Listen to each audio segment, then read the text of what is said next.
Acids and bases. You have hopefully studied acids and bases before. Some liquids are acids, some liquids are bases, some liquids are neither.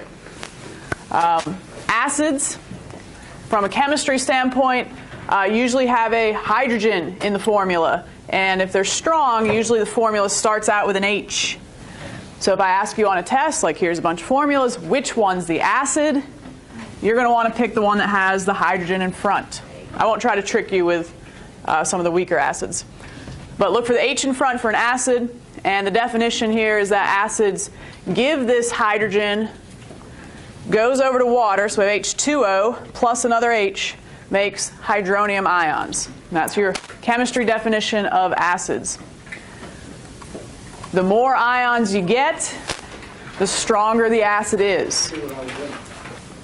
And please try to get the movie mentality out of your mind that only acids are bad for you.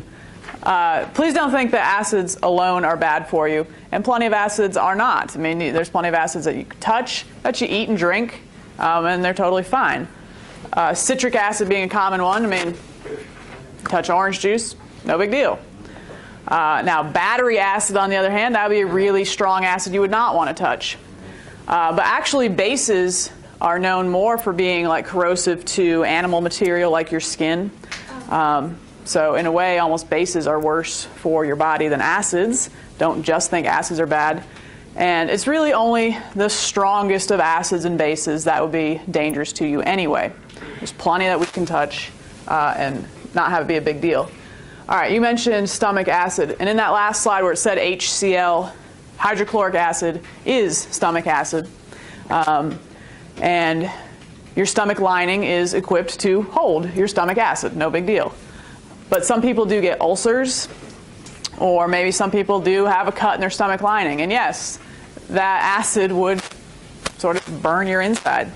But your body is quick to heal, so hopefully that would heal over. If you do have an ulcer, you may need some medical treatment there to sort of minimize the acid in your stomach. And even if you just have indigestion or acid reflux, where that acid's kind of coming up your esophagus and burning your esophagus, if you've ever thrown up, of course that hurts.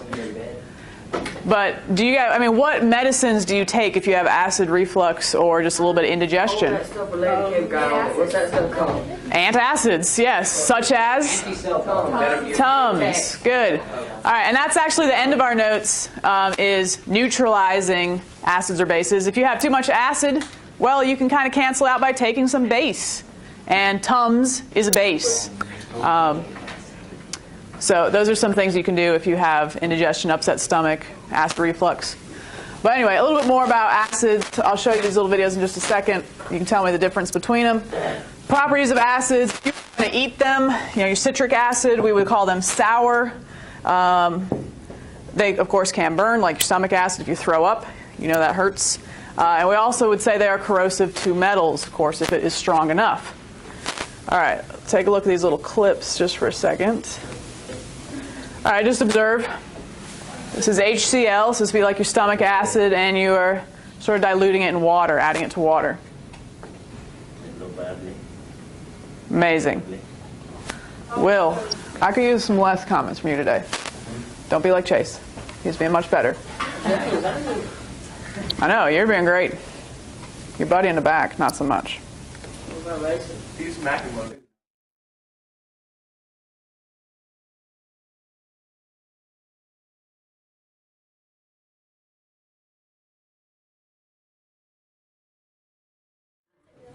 What was the difference between this video and the last video? Only a few. Good. You notice, of course, they're acids, so we have these extra hydrogens stuck on there. I don't know why it's hot, but so we have so we have a few of those hydrogens left and made H3O, but only a few. So this is a weak acid. You don't have many ions. In a strong acid, you have a lot of ions. Ions are, of course, charged, positive or negative. So they're always sort of looking for that opposite charge to sort of make them happy and balanced. So if you stick your hand in a strong acid, maybe it's going to react with your skin. So lots of ions could be trouble. Here's a little list of common acids. Please notice at least the strong ones have an H in front. That's what we said we would look for to know if it's an acid or not. Now these, of course, do have hydrogens in them, but not necessarily as easy to tell. Notice a few of your common uses for acids are fertilizers. And I don't know if you remember that plant in Texas that exploded a little while ago. It was a fertilizer plant, huge explosion. West Virginia? In Texas. That was the nitric acid they had stored. Like a big old explosion or just a little bad? You didn't see it on the news? Probably pull it up. Fertilizer blow up.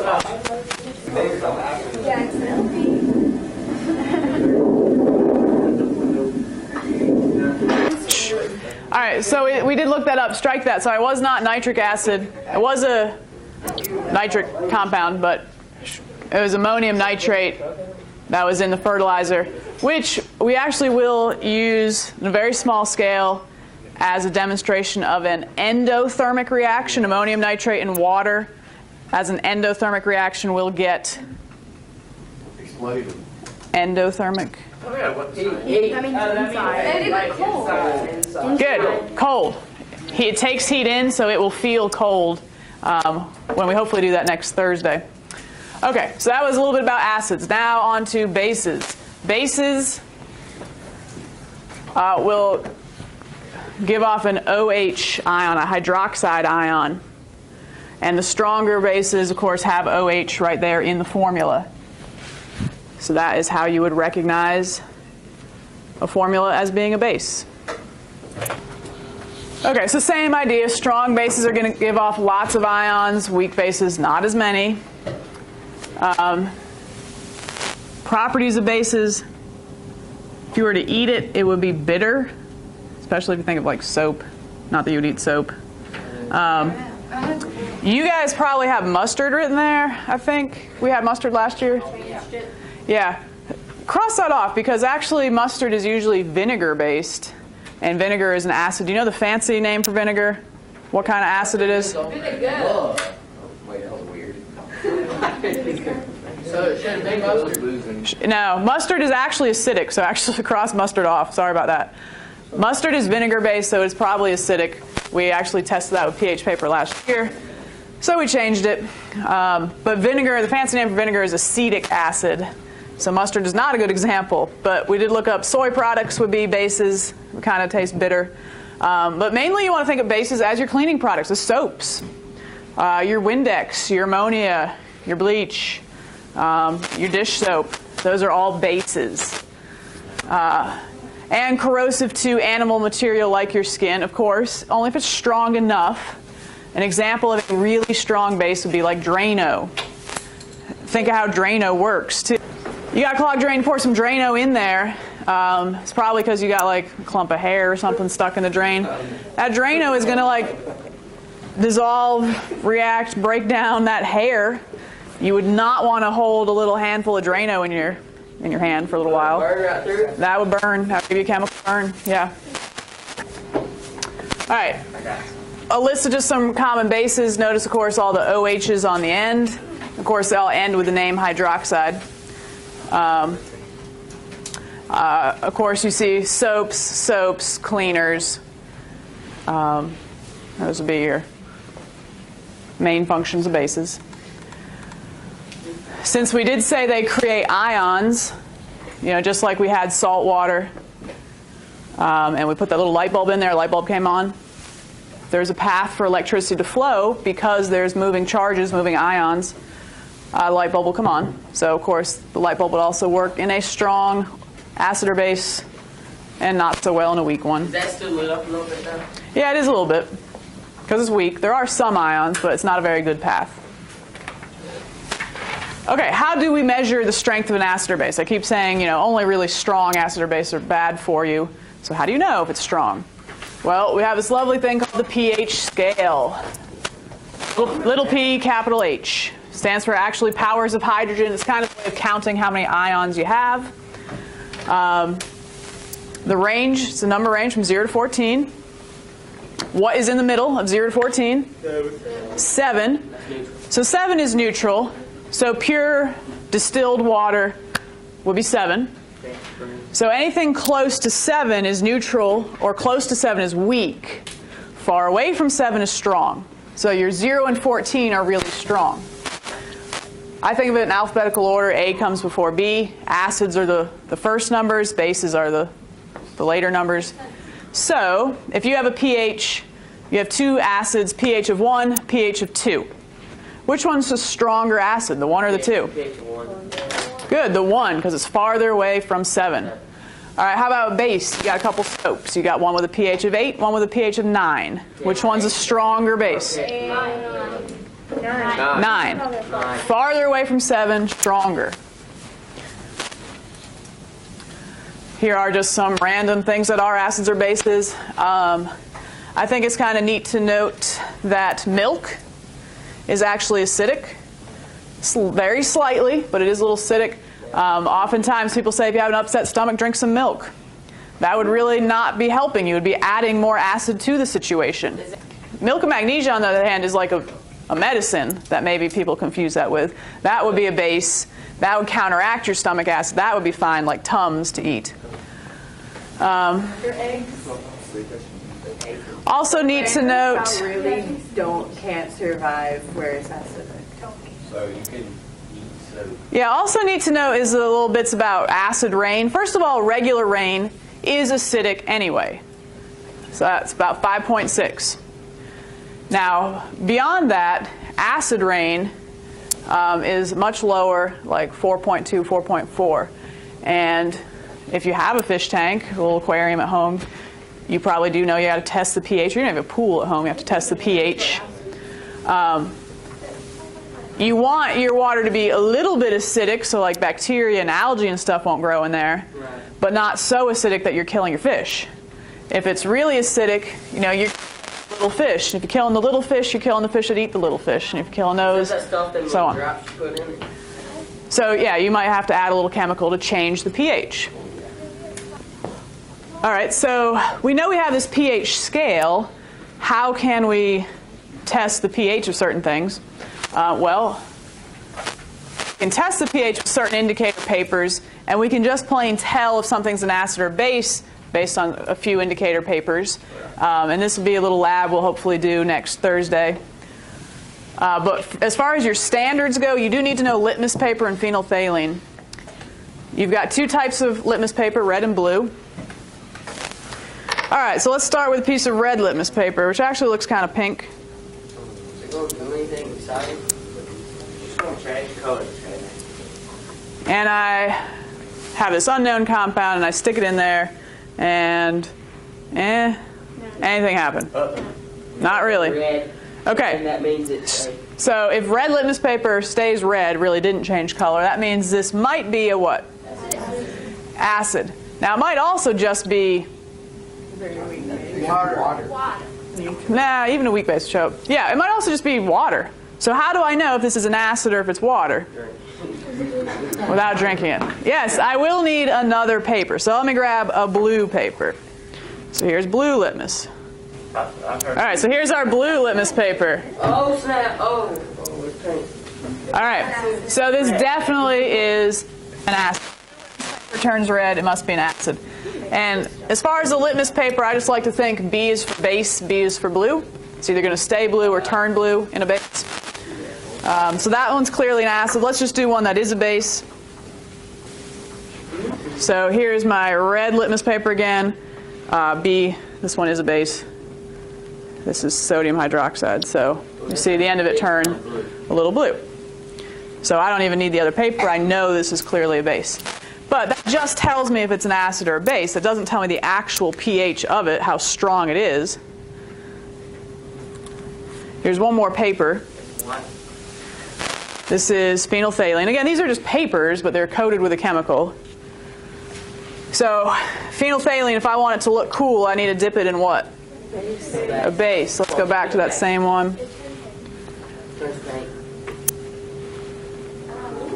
So that was our phenolphthalein. Turns pink. All right. Now here's one more paper. This one's called hydrion paper. And it's cool because it turns like a whole rainbow of colors. and you get out your little color chart. And this is what you would do if you had like a pool or an aquarium or something. And you got to check the exact pH. Where's my little chart? Here we go. So this is not a standard, but this is just common pH paper. You'll probably use this in chemistry class too. Hydrion paper always comes with this little color chart. So you dip it in, see what it says, and you look up the color. Usually the warm colors, the reds, are always the acids, and the blues are the bases. So we can test our base.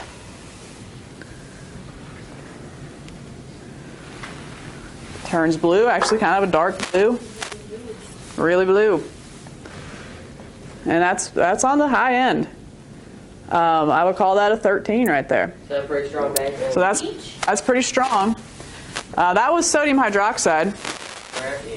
All right, and now let's go to acid. This one was a strong acid, so this should be a darker red. So. Is that vinegar? No, that one was hydrochloric acid, like your stomach acid. I also do have vinegar and ammonia. I'll show you in a second for something else. So this is actually showing a pH of 0. Wow. But yet, maybe it's a pH of like 0.5. It's still fine. Not that I'm going to encourage you to stick your finger in there, but I can stick my finger in there and it will not burn me in any way. If you had a cut, that might be a different story. That might sting a little bit. You ever had like orange juice with a cut in your mouth? That can burn just a little bit too. You're probably smart enough to not do that, unlike me. Okay, so this goes back to Chase's question. What happens if you mix battery acid and Drano, our two strongest acids and bases? Or, was that your question? Okay. Well, what happens is it turns into salt water and you can drink it. However, I don't encourage you to try that. A neutralization reaction would be, of course, when you mix an acid and a base. You can balance out an acid with a base. So here's an example, not battery acid and Drano, but this is HCl, like stomach acid. NaOH, which would be actually found in like Tums, and was what I had a liquid version of over here. If you imagine all of these ions separating, and you could actually kind of predict the product here, whereas H is playing the role of the metal of the positive ion. What is H going to bond with if it's going to do a little double replacement reaction? The OH. So what's H, O, and H? Water. Water. It is H2O. So you're actually making water, and then the Na and the Cl would get together. What's NaCl? Sodium chloride. Sodium chloride, which is really just salt. Now in this case, it does actually make table salt. We always say you get water and a salt, not necessarily table salt, but we still call it a salt. And what do we know about the pH of water? It's 7. It's 7. It's neutral. So we can take an acid and base and cancel them out and make a neutral solution, salt water. So pure salt water, not ocean water, but pure salt water has a neutral pH. Is that 7? Yeah, which would be 7. And this is, of course, why people eat Tums. Tums is a base used to neutralize your stomach acid. Now, to get pure salt water, though, what would have to be true about the strength of your acid and your base? They'd have to be equal, and you'd have to have, what would have to be true about the amounts? Same amounts. So you'd have to have like a gallon of battery acid and a gallon of Drano. And you'd want to test your pH and make sure they are exactly the same. Because you can have decimals, like you can have a pH of 1.5, pH of 13.7. But in theory, if you could get the exact same volumes, the exact same strengths, like away from 7, then you would make salt water a drinkable solution, but don't do that. All right. So this is what we just said. Neutralizations will only completely neutralize if the amount and concentration of the acid and base are equal. So if I have 5 milliliters of shampoo, which has a pH of 6, which is actually interesting because you might think of that as a soap, but actually shampoo is somewhat acidic. Will it neutralize 50 milliliters of ammonia with a pH of 13? No. No. You have way more of a strong base. What will happen is the solution will be a little bit less basic. Maybe you bump your pH down to 12, but it's still going to be a base. So just see what makes sense here. You guys already went. Chase. To neutralize a strong acid, you'd have to use what of weak base? Chase. Yeah, you'd have to use a lot of weak base. Keegan. To neutralize a weak acid, use the same amount of what base? Weak. Because if it's the same amount, they either have to both be equally strong or both be equally weak. So if one's weak, the other should be weak. All right. Alan, to neutralize a weak acid, use a small amount of what base? Strong, sure. You want to neutralize a weak acid, you just need a little bit of strong base. Kara, to neutralize a blank base, add the same amount of strong acid. Yeah, if it's the same amount, it's got to match. So strong and strong, that would balance in the same amounts. Katie, to neutralize a strong base, add what if it's weak acid? Good, a lot. And Janu, to neutralize a weak base, add what strong acid? Good, small amount of. Let me just show you a quick neutralization reaction. I have A for ammonia, V for vinegar. Which one is the acid? Vinegar. The vinegar, acetic acid, and then ammonia, think cleaning product, that's going to be base. Okay, so I can mix these together, and that should kind of cancel out, make sort of a salt water solution there. But how will I know? How will I know if I've totally balanced it out? I would have to know if they're the same amount and if they're the same strength, which I don't really know. So I also have some phenolphthalein, not as a paper, but as an actual liquid this time. And phenolphthalein will turn pink, as we saw in the paper, in which of these? The base. So I'm going to take just a couple squirts of my ammonia, my base. I'm going to put it in this other beaker. Okay. I don't know. And I'm going to take a couple drops of my phenolphthalein. And this should, of course, turn it pink.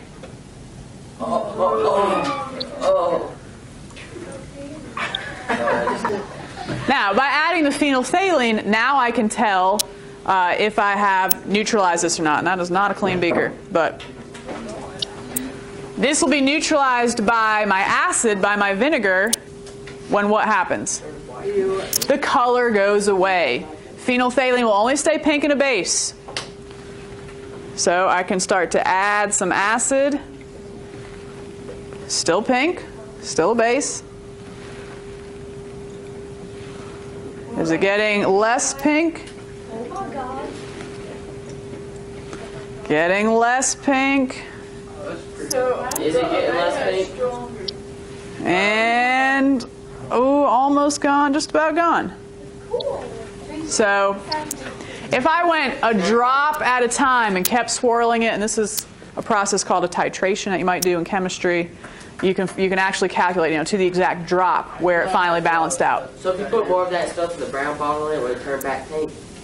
You want to put more phenolphthalein in here? Yeah, I don't know what's going on. It's so white. Predictions? It'll be mixed. Nothing. And then here you have Nothing. Because it only turns pink in a base, and we have canceled out our base with the acid. We've neutralized it. Now, if I go back and I dump some more vinegar, or some more ammonia in here, what will happen? Eventually it'll turn pink, and hopefully I don't need too much, because hopefully I just barely neutralized it. So even just a little more ammonia, it's a little bit more basic, back to pink. The end. You write that stuff, will it